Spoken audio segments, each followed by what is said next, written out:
Michael Thomas's new Robin, or is he the Batman of the New Orleans?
Let's start this again. I mean, man, oh man. Sorry, folks. I just lost power. But you know what? That's the best part about doing a live show. Once in a while, things happen. And you're going to get the best from Razzball people because we're just losing our minds today, folks. But we're about to start right now on the Razzball Fantasy YouTube channel. Thanks for joining us. We're going to have a great show. Super excited.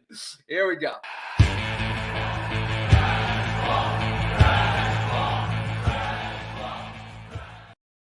When I tell you today's been one of those days, folks, if you listened to our podcast earlier today, we lost audio. Today we're losing internet. It's been wild. It's been crazy. And the best part, too, is it's only going to get better because my guest today is rocking out right now at the bar, and she gave her time to come jump on with us. But before we jump on with Keelan, I want to talk quickly about, make sure you're following us across the board. If you already stayed through 2 minutes and 41 seconds of just dead air, we appreciate you. But make sure you're going to follow us across the board at Razzball Fantasy on IG, TikTok, and make sure you go to Razzball Fantasy YouTube to make sure you subscribe, rate, and review. We're going to have a bunch of great stuff coming out.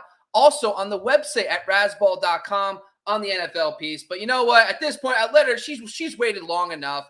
I'm bringing her in right now. It's Keelan. What's going on? How you doing? Woo! I'm great. How are you? Thank you for having me. Oh, of course. The best part, too, is you just noticed I just went dead air for the first time ever in my entire career.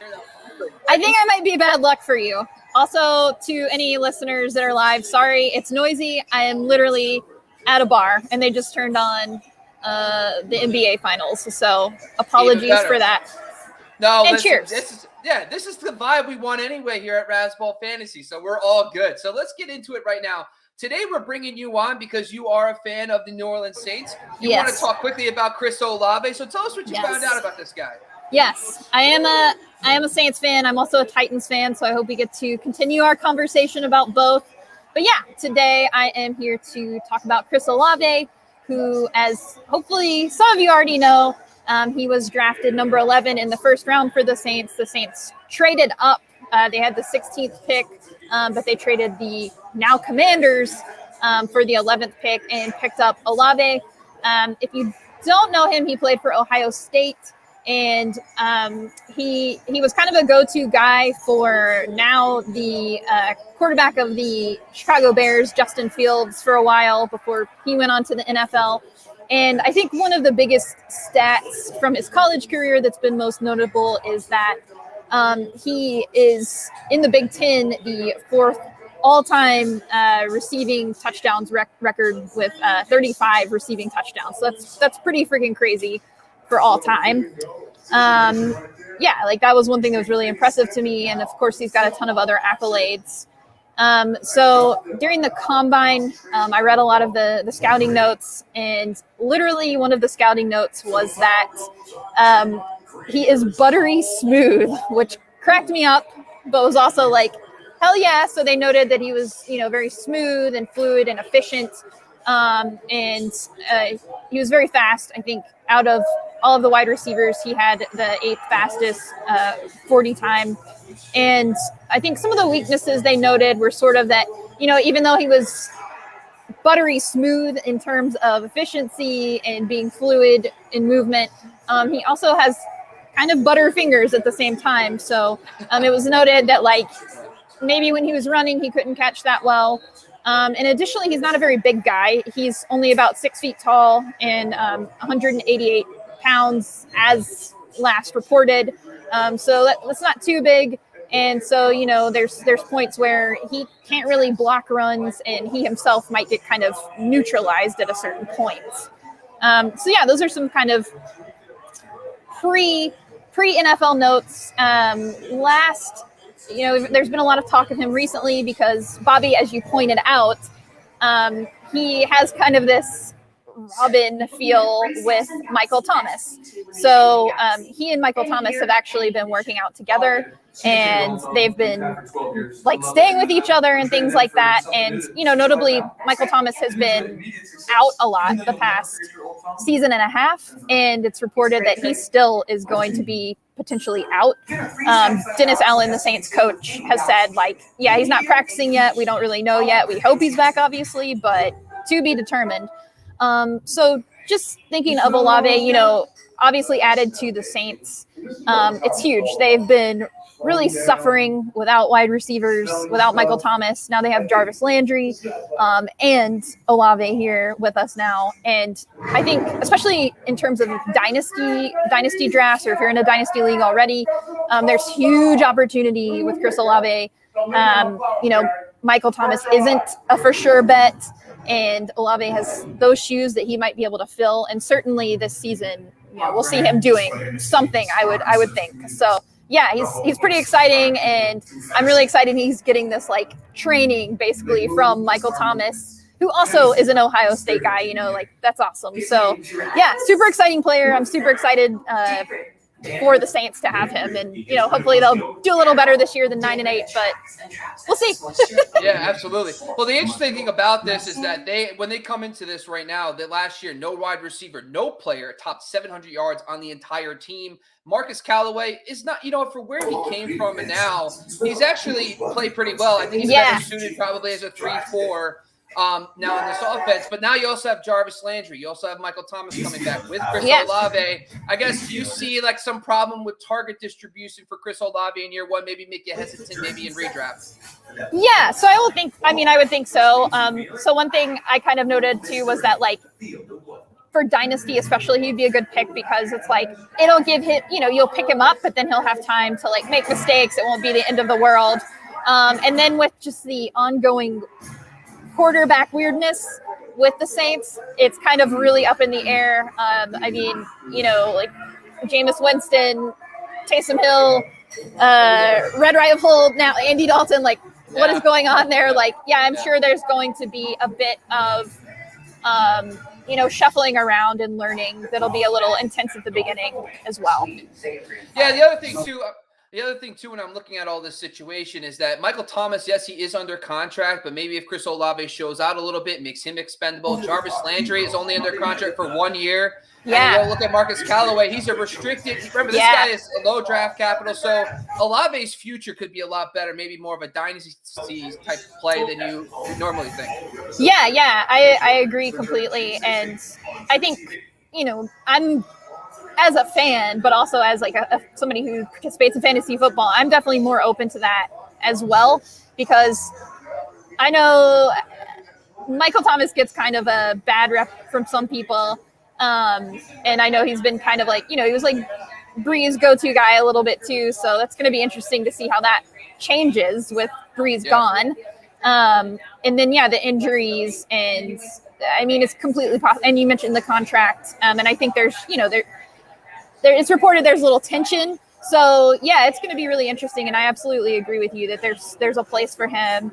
And it seems like with that training, he has taken on a lot of mentorship, or he's taken on Michael Thomas as a mentor and Jarvis Landry as a mentor. And I mean, that's huge. Like, it sounds like he's already performing, he's going to be a little more ready than somebody else who hasn't received that, like, it's weird because I was reading this about flip side on the Titans.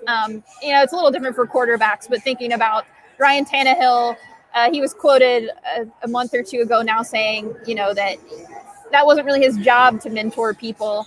And right. it is different for quarterbacks, but at the same time, it's so nice to see Michael Thomas in a situation where he may not be willing to, where he may not, we don't know what's going on there, but he's giving to Chris Olave and like, hey, taking him under his wing. And like, no matter what happens, I respect that a lot. And I think I might have glossed over this when I was talking, but the other thing that's really awesome about Chris Olave that's a little softer skill kind of thing is he's noted for his like emotional intelligence. He's already in college. He was taking responsibility for his mistakes.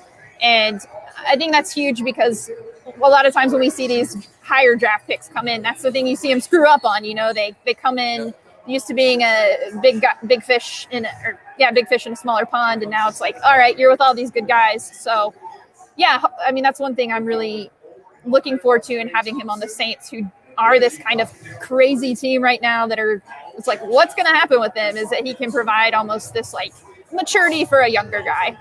So yeah, I think super looking forward to watching him play in the NFL and for the Saints, of course.